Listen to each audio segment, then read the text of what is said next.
The Great Hall of Nexus Prime stretched higher than most mountains on Earth. Crystal walls caught starlight from 3 different suns, casting rainbow patterns across the massive chamber where representatives from 47 different species gathered. The air hummed with translation devices working overtime, converting clicks, whistles, telepathic pulses, and chemical signals into something resembling universal communication. Dr. Elena Vasquez stood at the center of it all, her small human frame dwarfed by the towering aliens around her. Her hands shook slightly as she held the data tablet containing 2 years of research that could save the galaxy.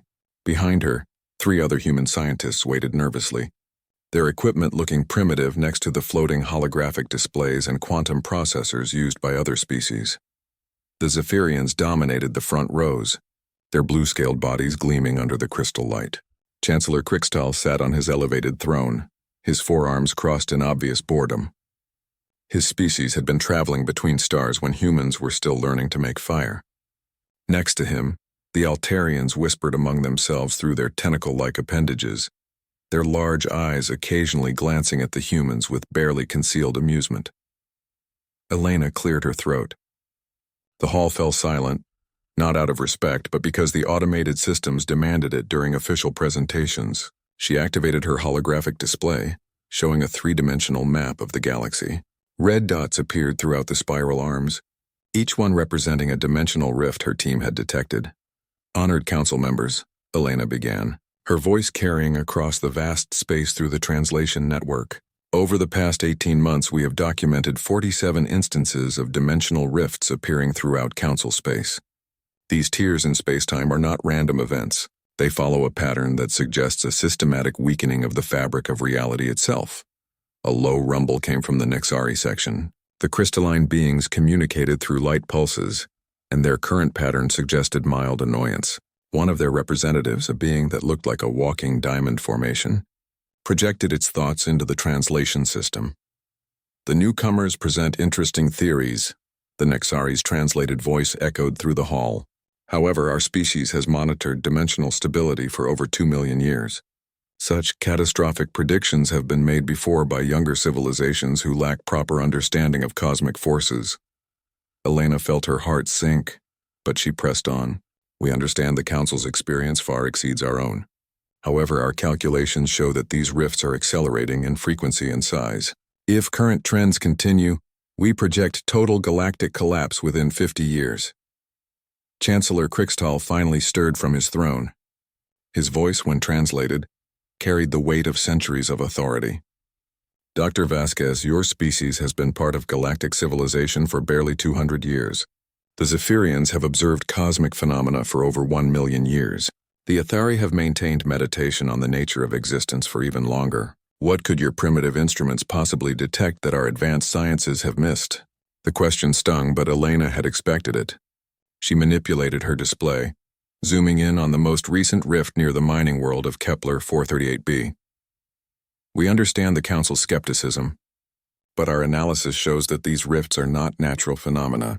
They appear to be caused by the collective interaction of multiple advanced civilizations using high-energy technologies in close proximity. A chorus of clicks, whistles, and light patterns erupted from around the hall. The translation system struggled to keep up with the overlapping responses of outrage and dismissal. Impossible, declared the Altarian representative, her tentacles writhing with agitation. Our technology has been tested across millennia. Human science is based on crude mathematical models and limited understanding of quantum mechanics. Dr. Marcus Torres, Elena's lead physicist, stepped forward. With respect, Representative Viltara, our models account for factors that traditional galactic science has overlooked. The interaction between different species' psychic emissions, the cumulative effect of quantum tunneling technologies, and the resonance patterns created by simultaneous FTL jumps across multiple civilizations. The constructors, a machine race that rarely spoke in council sessions, activated their speaker with a mechanical whir. Analysis incomplete. Human data processing capabilities insufficient for galactic scale calculations. Probability of accuracy, 0.1%. Elena looked around the hall, seeing the same expression on every face and optical sensor. Polite condescension mixed with irritation. She had known this would be difficult, but the complete dismissal still surprised her. Her team had worked tirelessly, checking and rechecking their calculations, running simulations on every available computer system they could access. We request emergency authorization to establish monitoring stations throughout Council space. Elena continued, her voice growing stronger despite the hostile audience. We also recommend immediate coordination between all major civilizations to modify their energy outputs in a way that reduces dimensional stress. Chancellor Krixtal rose from his throne, his massive form casting a shadow over the human delegation. Dr. Vasquez, the Council appreciates your species' enthusiasm for contributing to galactic science. However, we cannot allocate resources based on the untested theories of a civilization that only recently discovered faster-than-light travel. The Zephyrian Science Directorate has reviewed your data and found it fundamentally flawed. What specific flaws? Eleanor asked, though she suspected she would not receive a meaningful answer. Your assumptions about quantum field interactions show a basic misunderstanding of dimensional physics, Krixtal replied smoothly. Your species thinks in linear terms because of your short lifespans and limited perspective. The universe operates on scales of time and space that require millions of years of study to truly comprehend. Elena felt her colleague, Dr. Sarah Kim, tense beside her. The xenobiologist had predicted exactly this response based on her studies of galactic political patterns. The established civilizations viewed newer species as children playing with toys they did not understand. We are willing to share all our research freely, Elena said as a final attempt. Our only request is that the Council consider the possibility that a fresh perspective might reveal something previously overlooked. Hall erupted in what the translation system could only describe as laughter equivalents. The Nexari pulsed with bright, rapid light patterns.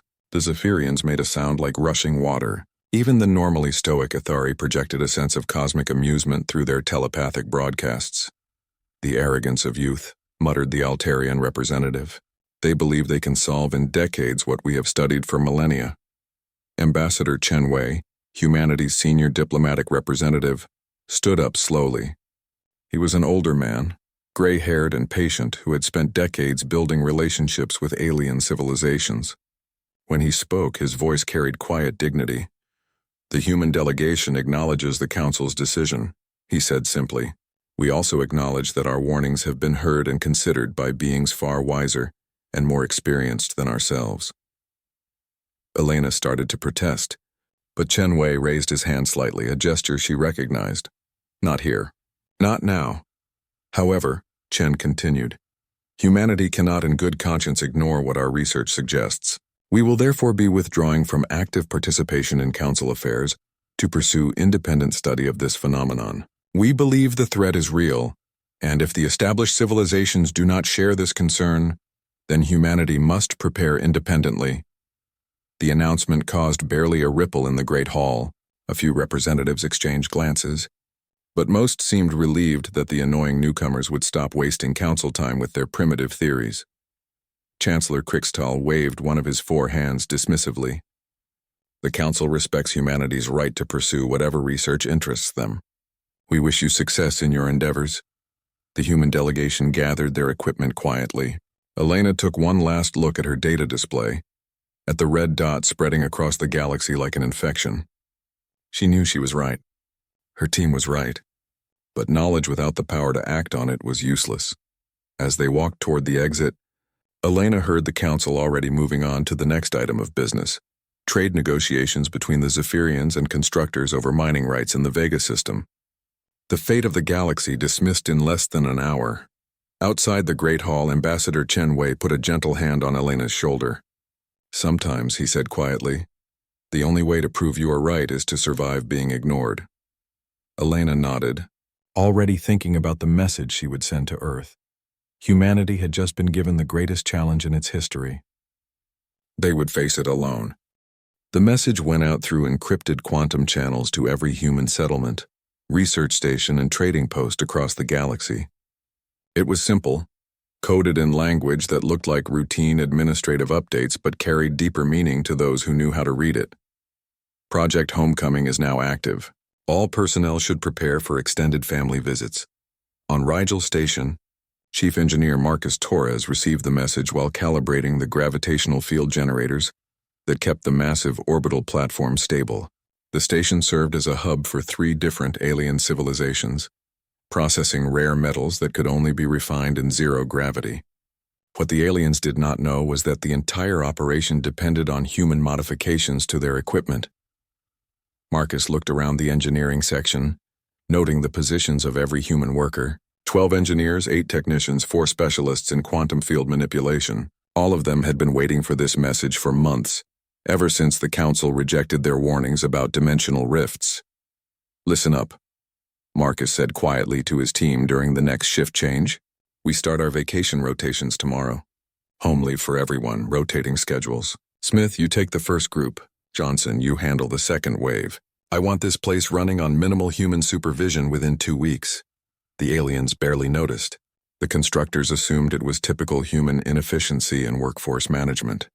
The Zephyrians, who owned the station, calculated that temporary productivity drops were acceptable given the cheap cost of human labor. They had no idea that human inefficiency had been carefully designed to hide just how much the station depended on human expertise. Similar scenes played out across the galaxy. On the agricultural world of New Series, Dr. Sarah Kim uploaded a final batch of genetic modifications to the planetary ecosystem before announcing her research sabbatical. The modifications would ensure crop yields remained high for exactly 6 months. After that, without human oversight, the carefully balanced ecosystem would begin to collapse. The aliens never questioned why humans always seemed to be taking breaks, going home for family emergencies or requesting transfers to remote locations. They saw it as proof of human unreliability, their inability to commit to long-term projects like proper civilized species. On the Nexari homeworld, human communications specialist Lisa Park began the delicate process of extracting herself from the quantum communication network she had helped design. Her work had increased data transmission speeds by 300% and reduced power consumption by half. The Nexari assumed their own crystal-based technology was responsible for these improvements. Lisa spent her final weeks introducing bugs into the system, tiny flaws that would cause cascading failures months after her departure. She also deleted the technical documentation she had written, replacing it with pages of dense mathematical equations that looked impressive, but actually described how to calculate the orbital mechanics of Earth's moon. The beauty of the human exodus was its invisibility. No dramatic announcements, no angry departures, no demands for recognition. Humans simply faded away, leaving behind systems that would continue working just long enough for everyone to forget how much they had depended on human maintenance. Captain Diana Rodriguez commanded the transport ship Magellan, one of dozens of human vessels that had been quietly modified for long-range exploration over the past year. While the ship appeared to be conducting routine supply runs between human colonies, it was actually mapping exit routes from Council space. "Any word from the other groups?" Diana asked her navigation officer as they approached the galactic rim. 17 ships have already made the jump to the rendezvous coordinates," Lieutenant Commander Hassan replied. "The ARC ships report they are ready to receive colonists. Project Genesis is ahead of schedule." Diana nodded. The ARC ships represented humanity's greatest secret. Massive colony vessels disguised as mining operations in asteroid fields throughout the galaxy. While other species had dismissed human mining as inefficient and small-scale, humans had actually been hollowing out asteroids and converting them into self-sufficient habitats. "What about the technical teams?" Dr. Torres confirms all major installations have been sabotaged or will fail within 6 to 12 months. Dr. Kim's biological systems are set to collapse on schedule. The communication networks will start showing problems within 3 months. Diana felt a mixture of satisfaction and sadness. Humanity had spent 2 centuries contributing to galactic civilization, solving problems, improving systems, making life better for species that barely acknowledged their existence. Now they were methodically undoing all of that work, ensuring that their departure would be noticed only when it was too late to do anything about it. The most delicate operation was taking place on Earth itself, where Ambassador Chen Wei was overseeing the evacuation of the human homeworld. The process had to look like natural population movement, people relocating for work opportunities or family reasons. The other species' embassies on Earth noticed increased human activity, but interpreted it as typical human restlessness. The Zephyrians are asking about trade agreements for next year, reported Earth's Alien Relations Director, Jennifer Walsh. They want to expand the agricultural exchange program. Chen Wei smiled grimly. Tell them we will have to reschedule. Cite administrative reorganization. By the time they realize what that means, we will be long gone. The most difficult part was destroying the medical research. Dr. Kim had spent years studying alien physiology, developing treatments that could save millions of lives across different species. The cure for Zephyrian neural plague, which killed thousands every year. The treatment for Altarian reproductive disorders. The genetic therapy that could extend Nexari crystal formations by centuries. All of it went into the delete protocols. Humanity had offered to share this knowledge freely during the council session, but the offer had been rejected along with everything else. If the galaxy wanted to face its future without human help, it would face all of it alone. The final piece of the exodus was the most symbolic. Every human settlement, research station, and outpost left behind the same automated message beacon. The message was simple, recorded in Ambassador Chen Wei's calm, dignified voice. To our former colleagues in the Galactic Council, humanity thanks you for the opportunity to serve alongside your great civilizations. We have learned much about the universe and our place in it. As we depart to pursue independent research, we leave behind our contributions to galactic society as a gift. The systems we have built, the improvements we have made, the solutions we have provided, all of these represent humanity's gratitude for the experience of working with you. We also leave behind this warning. The dimensional rifts we detected are real, and they represent an existential threat to all galactic civilization. We hope that wiser minds than ours will find a solution to this crisis. Humanity will be pursuing our own survival strategies in the unexplored regions beyond council space. We wish you peace, prosperity, and success in all your endeavors. Perhaps someday when the galaxy is safe and secure, our paths will cross again under better circumstances. This message will repeat every 24 hours until the beacon's power cells are exhausted. Farewell. The message was broadcast from thousands of locations as the last human transport ships disappeared beyond the galactic rim. Most alien civilizations ignored it, assuming it was typical human drama and self-importance. A few filed it under minor administrative notes for future reference. Only the Kepler colony observers, a small and peaceful species that had always been friendly to humanity, sent a response. Their message was brief. Safe travels, friends. The galaxy will be darker without your light. But even the Kepler observers did not understand the full implications of humanity's departure. They saw it as a loss of diversity, a sad end to a promising partnership. They could not imagine that within months, the complex systems holding galactic civilization together would begin to crack and crumble. In the depths of space, beyond the reach of any council sensors, the human fleet gathered at coordinates that existed on no alien star chart. Admiral Sarah Chen, daughter of the former ambassador, stood on the bridge of the flagship New Horizon and watched as ship after ship emerged from hyperspace. Population count, she asked her aide. 412 million humans safely evacuated, came the response. All major research personnel accounted for. All critical equipment and data archives secured. Admiral Chen nodded, looking out at the stars that would become humanity's new home. Behind them, the galaxy continued its normal routines, unaware that the species they had dismissed was about to become either their salvation or their replacement. The exodus was complete. The silence had begun. The first dimensional rift appeared exactly where Dr. Elena Vasquez had predicted it would.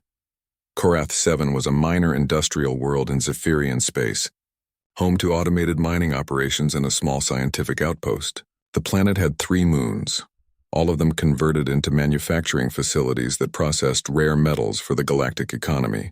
It was an unremarkable system, the kind of place that generated wealth quietly while remaining invisible to most galactic citizens. The rift opened without warning on a Tuesday morning local time. One moment, the middle moon of Korath 7 was transmitting normal operational data.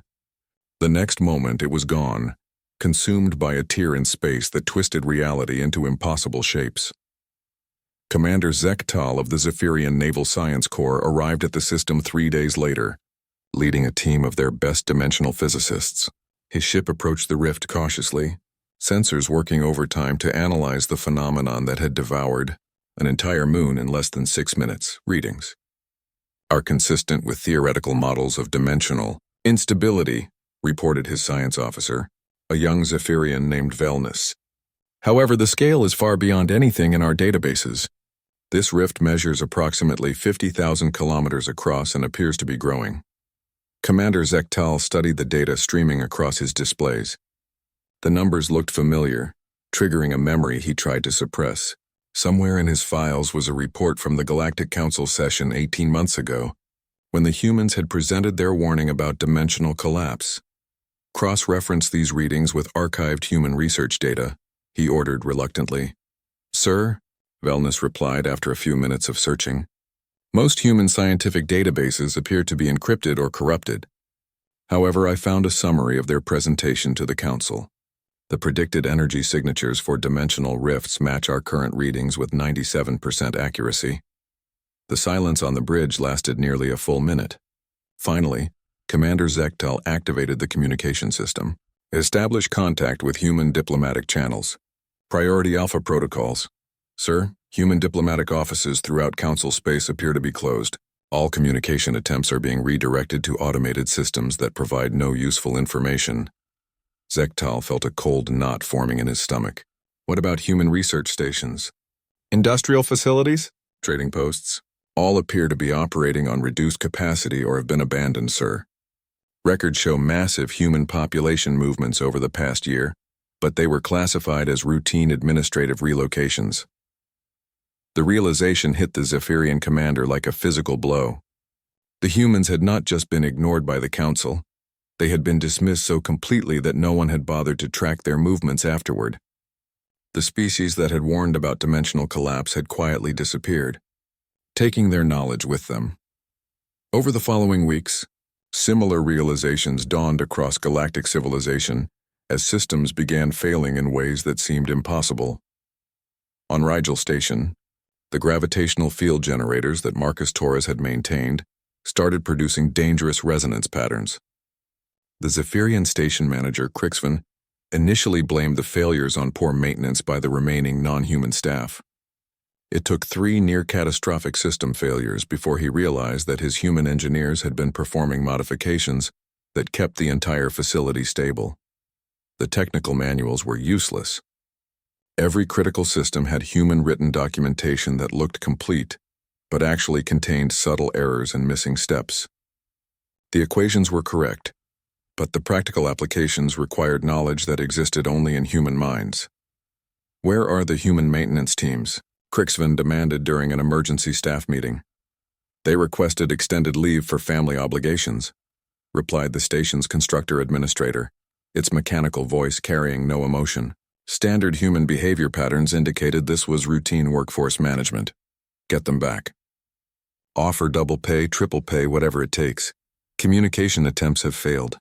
Human personnel appear to have departed Council space entirely. Current location unknown. Similar scenes played out throughout the galaxy. The Altarian medical facilities on 3 different worlds discovered that their advanced treatment protocols depended on human-developed multi-species compatibility algorithms. Without human doctors to oversee the systems, alien patients began dying from treatments that had been safe for years. The Nexari found their planetary defense networks failing as quantum processors designed by human engineers began overheating and shutting down. The backup systems existed, but they were 60% less efficient and could not handle the computational load of modern defense requirements. Most disturbing of all were the reports coming from agricultural worlds where humans had worked as consultants. Crop yields began declining rapidly as genetic modifications designed by Dr. Sarah Kim and her team started reverting to their original, less productive states. Food shortages appeared on planets that had been exporting surplus for decades. Chancellor Crixtal called an emergency council session 6 months after the first rift appeared. The Great Hall on Nexus Prime was notably less crowded than usual. Several species were dealing with critical infrastructure failures and could not spare representatives for diplomatic meetings. The dimensional rift situation requires immediate action, Crixtal announced to the assembled delegates. We have confirmed 12 additional rifts in the past 4 months, each one matching the predictions made by human scientists during their last presentation to this council. Uncomfortable silence filled the hall. No one wanted to acknowledge the obvious implications. Representative Thelsira of the Kepler colony observers stood up slowly. Her species was one of the few that had maintained friendly relations with humanity, and she had been dreading this moment since the human exodus began. Chancellor Krixtal, the Kepler colonies have completed a comprehensive analysis of human contributions to galactic infrastructure over the past 2 centuries, she said, her voice carrying across the crystal chamber. The results are disturbing. She activated a holographic display that filled the center of the hall. It showed the galactic economy as a complex web of interconnected systems, with human contributions highlighted in blue. The web looked like a living organism, with blue threads running through every major system. Humans were not merely participants in galactic civilization, Thelsira continued. They had become integral to its basic functioning. Their innovations in quantum computing, gravitational manipulation, biological engineering, and dimensional physics were incorporated into systems throughout council space. The display zoomed in to show specific examples.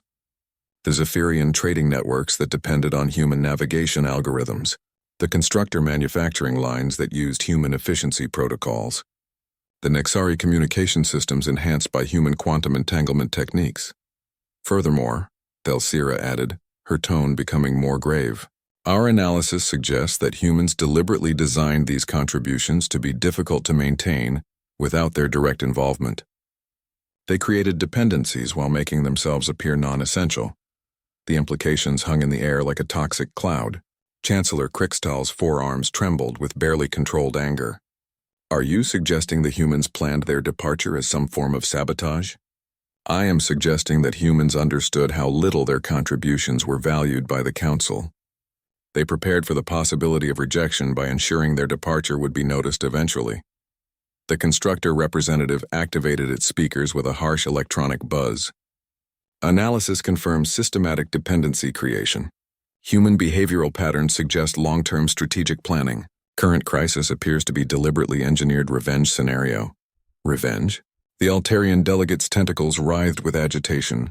They would allow billions to suffer to prove a point? Thelsira shook her head sadly. Not revenge, Representative Veltara. Survival. The humans believed the dimensional rifts represented an existential threat. When the Council rejected their warnings, they concluded that galactic civilization was doomed. They prepared to survive independently while demonstrating the consequences of ignoring their expertise. Commander Zektal, who had been granted special permission to address the Council about the dimensional rifts, stood up from his position in the observers section.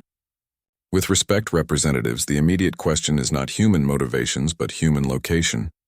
We need their research data and technical expertise to address the dimensional crisis. Our attempts to reverse engineer their solutions have failed catastrophically. What kind of failures? Chancellor Krixtal asked, though his tone suggested he did not want to know the answer. 3 days ago, we attempted to replicate a human dimensional stabilizer using our best theoretical models. Zektal replied. The experiment created a permanent rift in the Vega system. 2 planets are now uninhabitable, and we have been forced to evacuate 7 surrounding star systems. The hall erupted in clicks, whistles, and light patterns of alarm. The translation system struggled to keep up with the overlapping expressions of panic and outrage. 5 years after humanity's departure, the galaxy was dying. The dimensional rifts had spread like cancer through space, appearing with increasing frequency and size. What had begun as isolated incidents in remote systems now threatened the core worlds of every major civilization. The latest rift had opened just outside the Zephyrian homeworld, forcing the evacuation of their northern continent as the tear in spacetime consumed everything, within a 50,000-kilometer radius. Chancellor Krixtal stood in his emergency command bunker, watching reports flood in from across the galaxy. His forearms moved frantically across holographic displays, trying to coordinate evacuation efforts while managing the complete collapse of interstellar commerce. The great leader who had once dismissed human warnings with casual arrogance now looked haggard and desperate. Status report, he barked at his aide, a young Zephyrian named Telkar, who had replaced 3 previous assistants who had suffered nervous breakdowns. 17 new rifts in the past month, sir. The Rigel Station complex has been completely abandoned after its gravitational systems failed catastrophically. The constructor homeworld is requesting emergency food supplies after their agricultural systems collapsed. The Altarian medical crisis has spread to 14 systems. Crystal closed his eyes, feeling the weight of failure crushing down on him. Every disaster, every system failure, every crisis could be traced back to the silent exodus of humanity. The species he had considered primitive and irrelevant had taken with them the hidden foundation of galactic civilization. What about our attempts to recreate human technology? Telkar's response was barely a whisper. The latest experiment in dimensional manipulation resulted in another catastrophic rift. We lost the research station and 3 accompanying ships. Chief Scientist Velthos has declared that we lack fundamental understanding of the principles underlying human innovations. The irony was devastating. The Zephyrians had dismissed human science as primitive, but their attempts to reverse engineer human technology had failed spectacularly. Each experiment seemed to make things worse, creating new disasters instead of solutions. Across the galaxy, similar scenes of collapse and desperation played out on dozens of worlds. The constructor homeworld faced the unthinkable prospect of industrial shutdown. Their massive manufacturing complexes, which had supplied advanced technology to half the galaxy, ground to a halt as human-designed efficiency protocols failed one by one. The mechanical beings who prided themselves on logical precision found themselves unable to maintain production quotas that had been stable for centuries. Constructor, Prime Unit designated XK741, processed damage reports with growing alarm.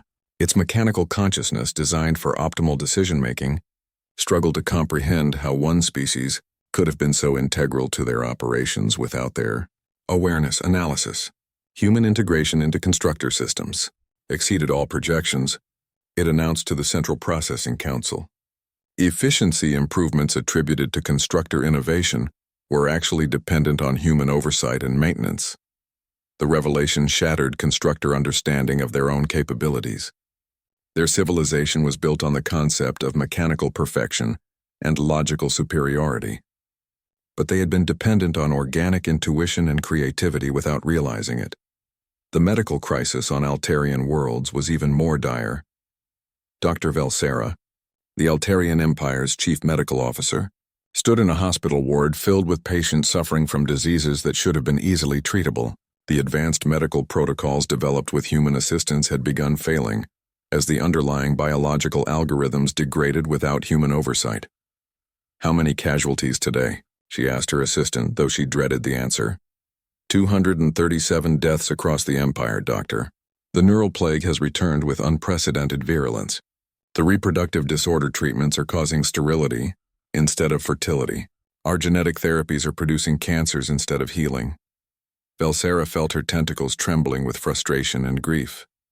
Years of medical advances were crumbling, taking countless lives with them. The human doctors who had worked alongside Altarian physicians had seemed like junior partners, quietly supporting the brilliant alien medical minds. Now it was clear they had been the senior partners, allowing the aliens to believe in their own superiority while actually guiding every breakthrough. But the most shocking revelation came from the ancient Ithari, the species that prided itself on wisdom accumulated across millions of years of meditation and cosmic awareness. The Etheri collective had withdrawn into deep communion, their crystalline consciousness networks working overtime to process the crisis facing galactic civilization. For weeks they had maintained meditative silence, searching their vast accumulated wisdom for solutions to the dimensional rift crisis. Their conclusion, when it finally came, shattered the foundations of galactic hierarchy. The Ethari Prime Consciousness projected its findings directly to every major world in Council space. The mental broadcast carried the weight of eons, but its message was simple and devastating. We have searched the depths of cosmic understanding accumulated across 2 million years of existence. We have consulted the wisdom of countless civilizations, analyzed patterns spanning galactic epochs, and meditated on the fundamental nature of dimensional stability. Our conclusion is absolute. We do not know how to solve this crisis. The broadcast continued, its implications growing more disturbing. The dimensional rifts represent a type of crisis that requires innovative thinking beyond established knowledge. Traditional wisdom is insufficient. Ancient experience provides no guidance. The solution, if one exists, must come from minds capable of seeing beyond conventional understanding. The unspoken conclusion was clear to every species receiving the broadcast. The humans, dismissed as primitive newcomers, possessed the kind of innovative thinking that even the ancient Ithari could not match. Meanwhile, mysterious signals from the galactic rim suggested that humanity had not merely survived their exodus, but had thrived beyond all expectations. Deep space monitoring stations detected energy signatures that defied known physics, quantum emissions that suggested technological breakthroughs decades ahead of Council capabilities. Commander Zektal, now promoted to Admiral after leading the evacuation of 17 star systems, stood on the bridge of the Zephyrian flagship studying the latest intelligence reports. The data made no sense according to traditional science, but it painted a picture of human achievement that was both inspiring and terrifying. These energy readings suggest massive construction projects, he told his science team. The power outputs we are detecting would require technology beyond our current theoretical understanding. Sir, his chief analyst reported, some of these signatures appear to be coming from artificial structures larger than gas giant planets. The humans appear to have built something in the space beyond our sensors that operates on principles we cannot identify. Admiral Zekatal stared at the data, trying to comprehend what humanity had accomplished in just 5 years of isolation. The species that had been dismissed as technologically primitive had apparently leapfrogged centuries ahead of galactic science. What about attempts to establish communication? All communication attempts encounter interference patterns that seem to actively prevent contact. It is as if the humans have created a barrier around their space that cannot be penetrated by conventional means. The final proof of human technological advancement came from an unexpected source. An automated probe launched by human scientists before their departure finally returned from its deep space mission, broadcasting data that reached Nexari listening posts near the galactic edge. The probe's information was stunning.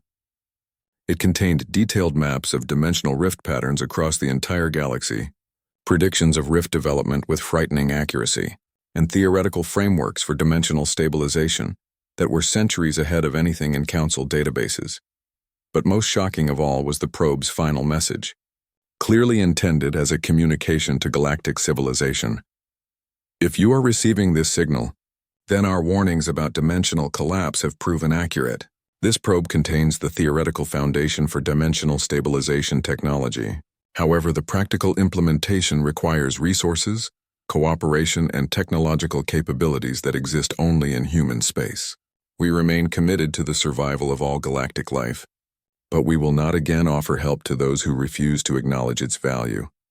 The message was signed simply, Admiral Sarah Chen, Human Deep Space Command. Chancellor Crystal read the message 3 times before its full implications sank in. Humanity had not only solved the dimensional crisis, but had done so years ago. They possessed the technology to save galactic civilization, but they were making it clear that salvation would come on human terms. The probe's data also revealed the scope of human expansion beyond the galactic rim. Energy signatures suggested the construction of dozens of massive space habitats, each one larger and more advanced than anything in Council space. Humanity had not merely survived their exile, they had used it to transcend the limitations that had bound them to galactic civilization. The last great ship of the Galactic Council approached the coordinates where humanity had vanished 7 years ago. Chancellor Krikstal stood on the bridge, his forearms trembling with a mixture of desperation and humiliation. Behind him, representatives from every surviving civilization in Council space waited in uncomfortable silence. The journey to find humanity had taken 3 years to organize, 3 years of watching galactic civilization crumble, while the Council's pride prevented them from admitting they needed help from the species they had dismissed. Only when dimensional rifts began, appearing in the home systems of every major world, did the ancient civilizations finally agree to swallow their arrogance and seek out the humans they had driven away. Approaching the boundary of recorded human expansion, reported Navigator Telshan, her voice tight with nervousness. Sensors are detecting massive energy signatures ahead, but the readings make no sense according to our physics models. Show me, Krikstal ordered, though part of him dreaded what they might find. The main display activated, showing the space ahead of their ship. What they saw defied all understanding of engineering and physics. Massive structures floated in the void, each one larger than the greatest cities of galactic civilization. They were not built according to any architectural principles known to Council science, their surfaces flowing and shifting like living metal, pulsing with energy patterns that seemed to bend space itself. "Those structures," whispered Representative Veltara of the Altarian Empire, her tentacles curling with awe and fear, "they are larger than our homeworld." "Energy output readings are beyond our measurement capabilities," added the Nexari delegate, its crystal form flickering with confused light patterns. "Whatever power source they are using operates on principles we cannot identify." Admiral Zektel, who had been granted a place in the delegation after his years of studying dimensional rifts, watched the displays with growing amazement. "These are not just space habitats," he said quietly. "These are dimensional anchors. They are manipulating space-time itself to create stable regions where dimensional rifts cannot form." The implications hit everyone on the bridge simultaneously. Humanity had not just survived their exile, they had transcended the limitations of normal physics. The species that Council science had considered primitive had advanced centuries beyond galactic understanding in less than a decade. A new signal appeared on their communications array, broadcasting on frequencies that should have been impossible to generate. When the translation systems processed it, the voice that emerged was calm, professional, and unmistakably human. "This is Admiral Sarah Chen of the Human Deep Space Command. Galactic Council vessel, you are approaching the boundary of human-protected space. State your intentions." Chancellor Krikstal stepped forward, struggling to find words that could bridge the gap between his past arrogance and present desperation. "Admiral Chen, I am Chancellor Krikstal of the Zephyrian Federation speaking for the Galactic Council. We request permission to meet with human leadership to request assistance with the dimensional crisis affecting our space." The silence that followed lasted nearly 2 minutes. When Admiral Chen's voice returned, it carried no emotion, no indication of welcome or hostility. "You may approach designated coordinates for preliminary discussions. Be aware that our defensive systems will respond automatically to any hostile actions. You will meet with a diplomatic team at the Boundary Station." The Boundary Station turned out to be a structure that dwarfed their largest battleship, a flowing construction of metal and energy that seemed to exist partially in normal space and partially in dimensions they could not perceive. As their ship docked, the Council delegation got their first look at what humanity had become. The docking bay was filled with humans who moved with impossible grace, their bodies enhanced in ways that made them seem like living sculptures. Some manipulated complex energy fields with their bare hands. Others seemed to phase partially out of normal reality, existing in multiple dimensions simultaneously. Admiral Sarah Chen met them at the airlock, and the Council representatives struggled not to stare. She appeared to be in her 30s, but her eyes held depths that suggested centuries of experience. Her uniform was made of material that shifted and flowed like liquid metal, and the space around her seemed to bend subtly, as if reality itself acknowledged her presence. "Chancellor Krikstal," she said, her voice carrying across the docking bay without amplification. "You look different from your father." The comment confused Krikstal until he realized the implications. "My father died 15 years ago, Admiral. I have held the chancellorship for 12 years. Admiral Chen nodded calmly. "Time moves differently when you learn to exist outside normal space-time constraints. What seems like 7 years to you has been considerably longer for us.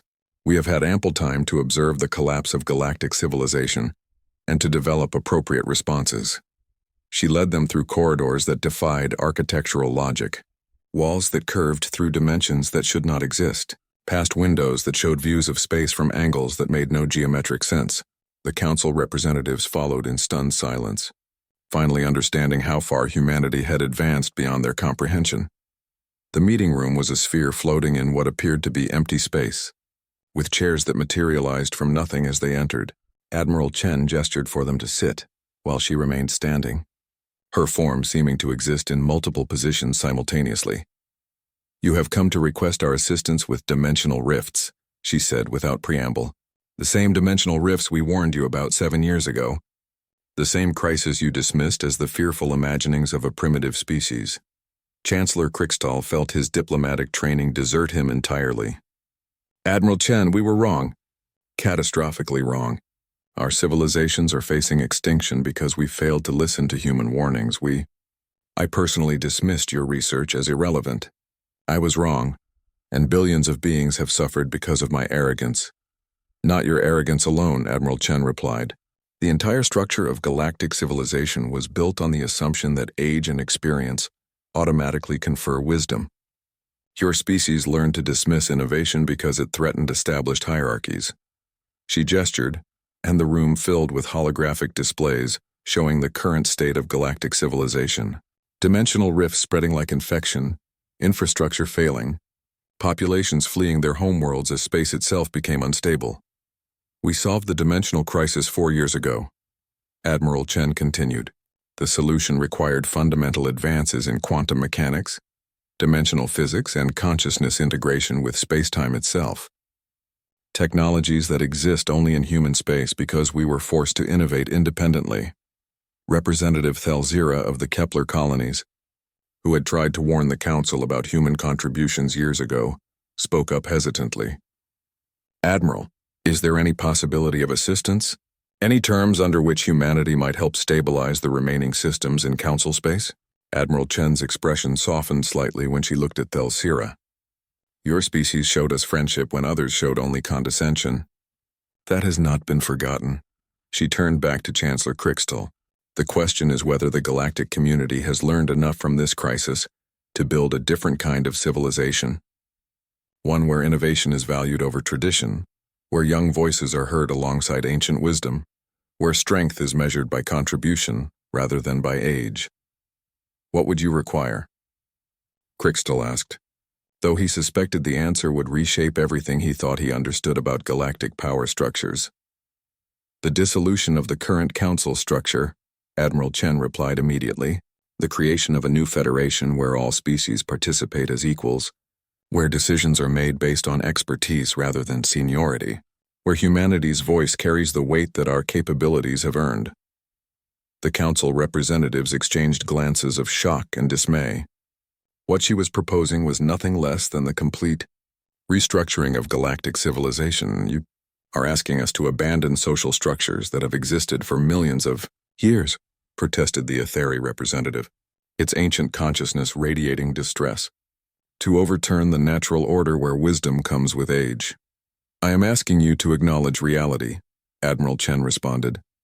Your ancient wisdom failed to solve this crisis. Your established science could not even understand it. The natural order you speak of led to the near extinction of galactic life. She gestured again, and the display showed human space in all its impossible glory, structures that existed in multiple dimensions, energy systems that drew power from the quantum vacuum, beings that had transcended the limitations of biology while remaining fundamentally human. We became this because you forced us to, she said quietly. When the galaxy rejected our partnership, we learned to exceed your capabilities instead. We developed technologies that make your greatest achievements look primitive, not out of spite, but out of necessity.